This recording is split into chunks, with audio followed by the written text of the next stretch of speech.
ಪಂಚ ಗ್ಯಾರಂಟಿ ಯೋಜನೆಗಳನ್ನು ಅನುಷ್ಠಾನಪಡಿಸಲು ಮುಖ್ಯಮಂತ್ರಿ ಸಿದ್ದರಾಮಯ್ಯನವರಿಂದ ಮಾತ್ರ ಸಾಧ್ಯ. ದಾಂಡೇಲಿಯಲ್ಲಿ ಆರ್.ವಿ. ದೇಶಪಾಂಡೆ ಹೇಳಿಕೆ. ಬಡವರ, ದೀನದಲಿತರ, ಜನಸಾಮಾನ್ಯರ, ರೈತರ, ಕೂಲಿ ಕಾರ್ಮಿಕರ ಸಮಸ್ಯೆಗಳಿಗೆ ಸ್ಪಂದಿಸಬೇಕು.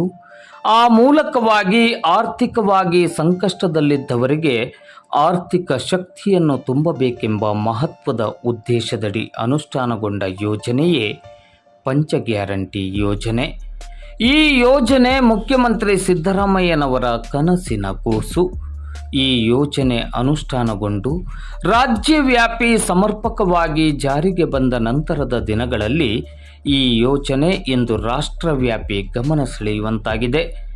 ಇಂತಹ ಯೋಜನೆಯನ್ನು ಅನುಷ್ಠಾನಗೊಳಿಸಲು ಮುಖ್ಯಮಂತ್ರಿ ಸಿದ್ದರಾಮಯ್ಯನವರಿಂದ ಮಾತ್ರ ಸಾಧ್ಯ ಎಂದು ರಾಜ್ಯದ ಹಿರಿಯ ಶಾಸಕರು ಹಾಗೂ ರಾಜ್ಯ ಆಡಳಿತ ಸುಧಾರಣಾ ಆಯೋಗದ ಅಧ್ಯಕ್ಷರಾದ ಆರ್.ವಿ. ದೇಶಪಾಂಡೆ ಅವರು ಹೇಳಿದರು.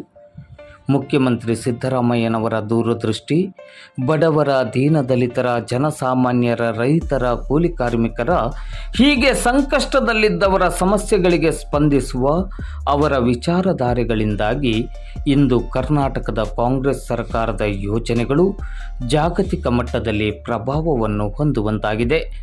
ಇಂತಹ ಪಂಚ ಗ್ಯಾರಂಟಿ ಯೋಜನೆಯನ್ನು ಜಾರಿಗೆ ತರಲು ಮುಖ್ಯಮಂತ್ರಿ ಸಿದ್ದರಾಮಯ್ಯನವರಿಂದ ಮಾತ್ರ ಸಾಧ್ಯವಿದ್ದು, ಒಂದು ವೇಳೆ ನಾನೇ ಮುಖ್ಯಮಂತ್ರಿಯಾದರೂ ಪಂಚ ಗ್ಯಾರಂಟಿ ಯೋಜನೆಯನ್ನು ಅನುಷ್ಠಾನಪಡಿಸುವುದು ಅಷ್ಟು ಸುಲಭದ ಕೆಲಸವಲ್ಲ ಎಂದು ಮುಖ್ಯಮಂತ್ರಿ ಸಿದ್ದರಾಮಯ್ಯನವರ ದೂರದೃಷ್ಟಿ, ರಾಜ್ಯದ ಆರ್ಥಿಕ ನಿರ್ವಹಣೆ ಮತ್ತು ನುಡಿದಂತೆ ನಡೆದ ಅವರ ಇಚ್ಛಾಶಕ್ತಿಯ ಬಗ್ಗೆ ಆರ್.ವಿ. ದೇಶಪಾಂಡೆ ಅವರು ದಾಂಡೇಲಿಯಲ್ಲಿ ವೋಟ್ ಚೋರಿ ವಿರುದ್ಧ ಹಮ್ಮಿಕೊಂಡಿದ್ದ ಅಭಿಯಾನ ಕಾರ್ಯಕ್ರಮಕ್ಕೆ ಚಾಲನೆಯನ್ನು ನೀಡಿದ ಸಂದರ್ಭದಲ್ಲಿ ಮಾತನಾಡಿದರು. ಇನ್ನು ಆರ್.ವಿ. ದೇಶಪಾಂಡೆ ಅವರು ಸಿದ್ದರಾಮಯ್ಯನವರ ಪ್ರತಿಯೊಂದು ಹೆಜ್ಜೆಗೆ ಹೆಜ್ಜೆಯಾಗಿ ಸಿದ್ದರಾಮಯ್ಯನವರ ಪ್ರತಿಯೊಂದು ಯೋಜನೆಗಳಿಗೆ ಸಂಪೂರ್ಣವಾದ ಸಹಮತವನ್ನು ವ್ಯಕ್ತಪಡಿಸುವ ಮೂಲಕ ಸಿದ್ದರಾಮಯ್ಯನವರ ಆಪ್ತರಾಗಿಯೂ ಗುರುತಿಸಿಕೊಂಡವರು ಎನ್ನುವುದನ್ನು ಇಲ್ಲಿ ಉಲ್ಲೇಖಿಸಲೇಬೇಕು. ಆದರೆ ಆರ್.ವಿ. ದೇಶಪಾಂಡೆ ಅವರು ಆಡಿದ ಮಾತಿಗೆ ಉಪ್ಪು, ಖಾರ, ಮಸಾಲೆಯನ್ನು ಬೆರೆಸಿ ಸಿದ್ದರಾಮಯ್ಯನವರು ಮತ್ತು ದೇಶಪಾಂಡೆಯವರ ನಡುವೆ ಹುಳಿ ಹಿಂಡುವ ಕೆಲಸ ನಿರಂತರವಾಗಿ ನಡೆಯುತ್ತಿದೆ ಎನ್ನುವ ಮಾತು ಕೂಡ ಕೇಳಿಬರುತ್ತಿದೆ.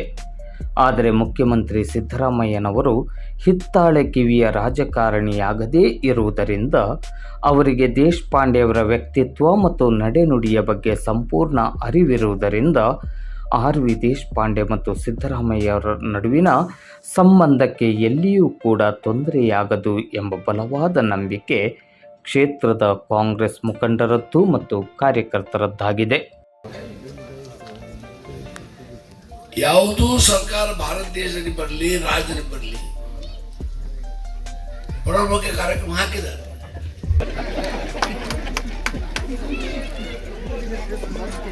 $200 ಯೂನಿಟ್ ತನಕ, 200 ಯೂನಿಟ್ ತನಕ ಇಲೆಕ್ಷನ್ ಇತ್ತು.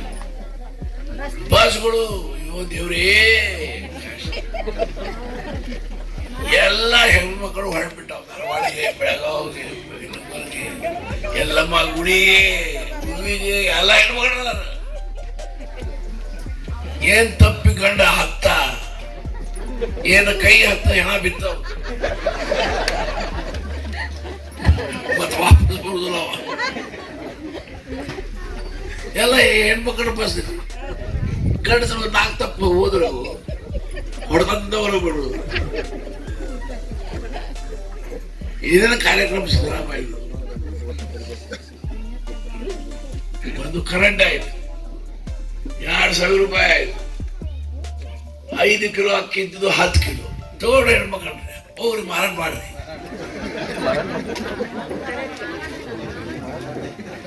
ಇಂದಿರಾ ಕಿಟ್ ಕೊಡ್ತಾರ ಮುಖ್ಯಮಂತ್ರಿಯವರು. ಇಂದಿರಾ ಕಿಟ್ ಕೊಡ್ತಾರೋ, ತೂರಿ ಬೆಳೆ ಅಂತ ತೆಂಗಿನಕಾಯಿ ಕೊಡ್ತಾರ,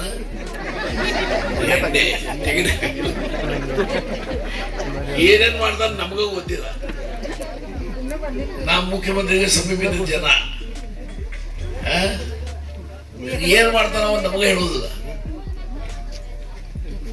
ಇದು ಕೊಡ್ತಾನೆ ತೆಂಗಿನಕಾಯಿ, ಎಂತ ಎಣ್ಣೆ? ಕೊಬ್ಬರಿ ಎಣ್ಣೆ, ಒಳ್ಳೆ ಎಣ್ಣೆ ಅಂದ್ರೆ ಶೇಂಗಾ ಎಣ್ಣೆ.